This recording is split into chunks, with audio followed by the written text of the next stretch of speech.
Jour 3. Je ne douille même pas du décalage horaire. Aucun jet lag. J'ai niqué le système avec mon décalage en France.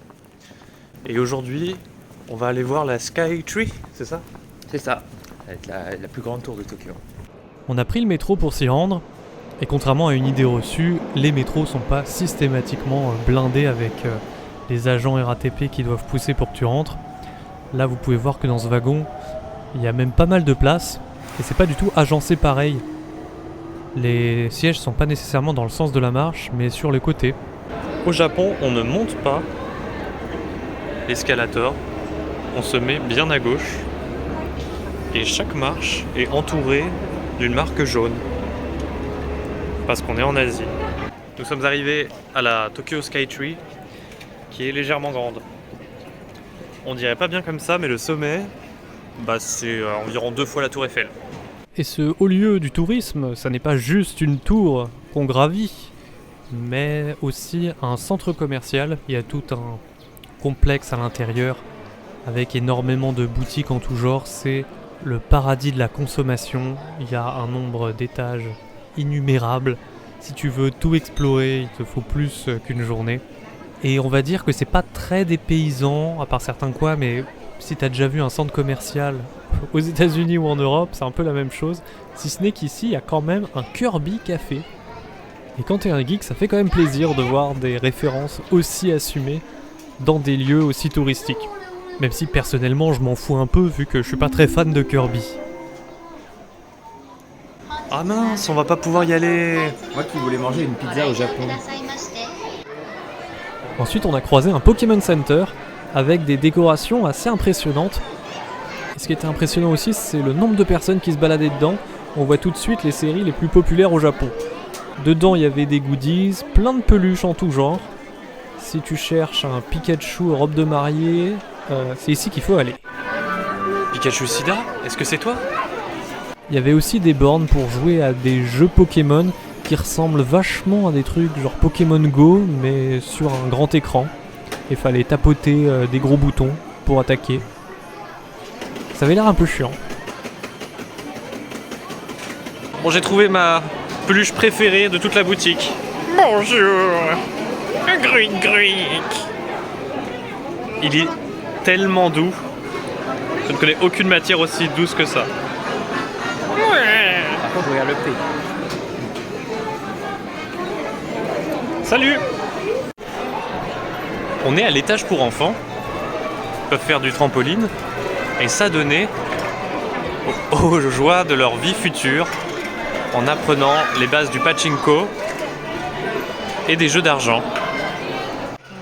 Et là, j'étais très content d'avoir réussi à capturer en vidéo une dame qui joue à l'UFO Catcher et qui rate la peluche comme vraiment 99% des gens que tu vas voir jouer à ce truc. Donc c'est vraiment une arnaque, n'essayez pas, allez-y seulement pour voir les autres jouer. Et on a pris un ascenseur pour avoir une jolie vue sur la ville, puisque c'est quand même l'intérêt de ce lieu en premier lieu. Je suis pas monté sur la Skytree parce que c'était un petit peu cher l'entrée. Je suis allé sur un building en face qui était assez haut lui aussi et qui lui était gratuit, mais qui permettait déjà d'avoir une jolie vue de la ville.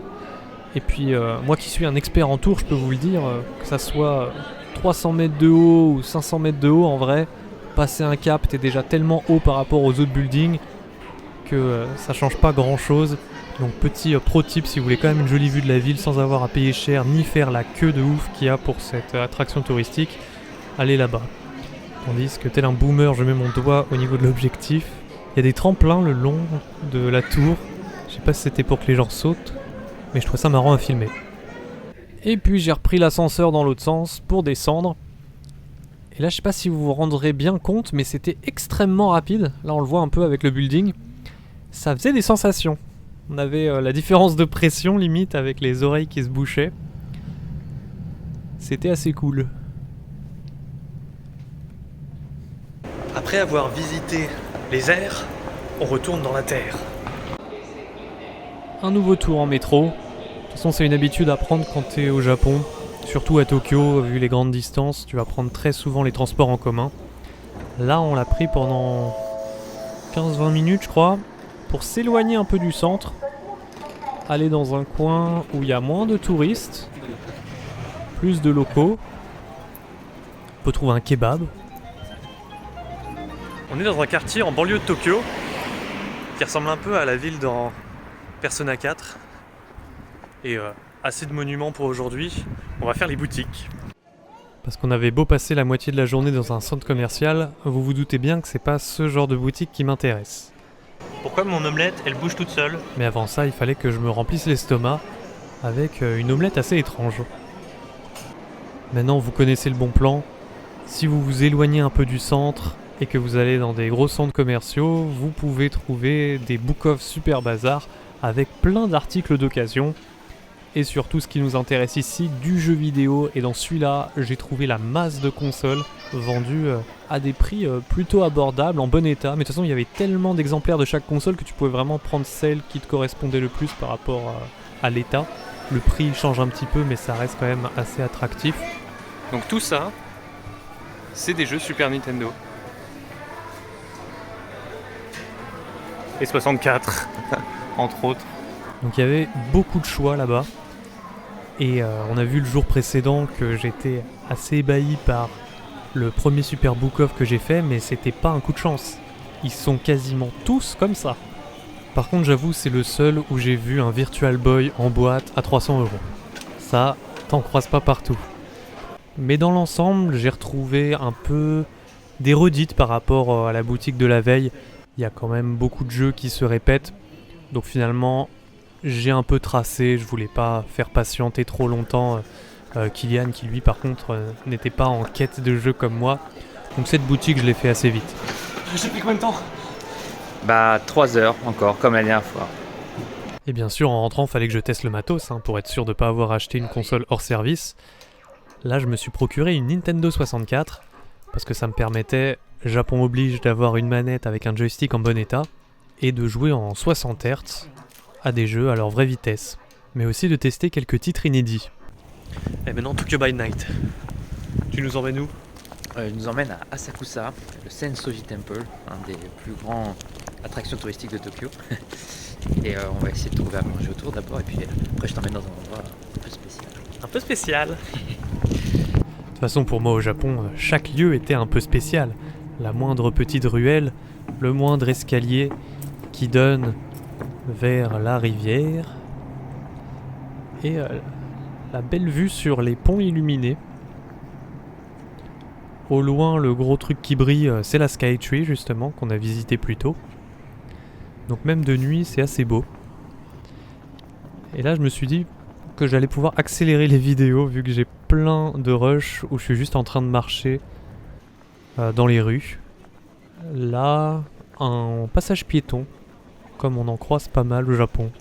On allait voir un temple, mais sur la route, il y a plusieurs attractions qui nous ont ralenti, comme un batting center. On n'en croise pas trop en France, j'ai l'impression. Et là, comme dans Yakuza ou Persona, tu peux t'arrêter pour aller frapper quelques balles. Là, il y avait un peu de monde, donc on l'a pas fait, mais c'était rigolo à regarder. Et encore une fois, des UFO catchers, t'en croises partout, cette fois-ci pour attraper des chips. Et là où c'est vicieux, c'est que tu peux payer avec tous les moyens de paiement imaginables, même avec ta carte de transport. Et là, il y avait une sorte de PMU avec des sièges qui avaient l'air vachement confortables, où les gens s'allongeaient carrément pour jouer.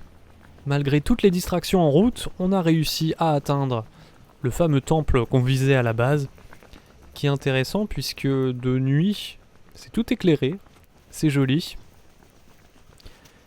Et je vais pas trop m'attarder des heures sur ce temple parce que c'est vraiment pas le dernier que je vais voir pendant ce voyage. Et Rem, est-ce que tu veux manger un kebab? Bof. Bon alors suis-moi.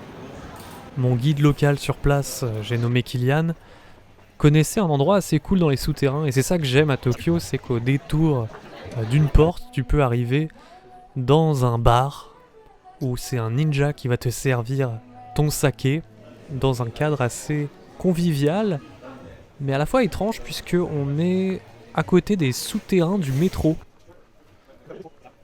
Donc là, tu fais quelques pas à côté de toutes les boutiques qui ont l'air fermées et t'atterris au niveau des portiques du métro.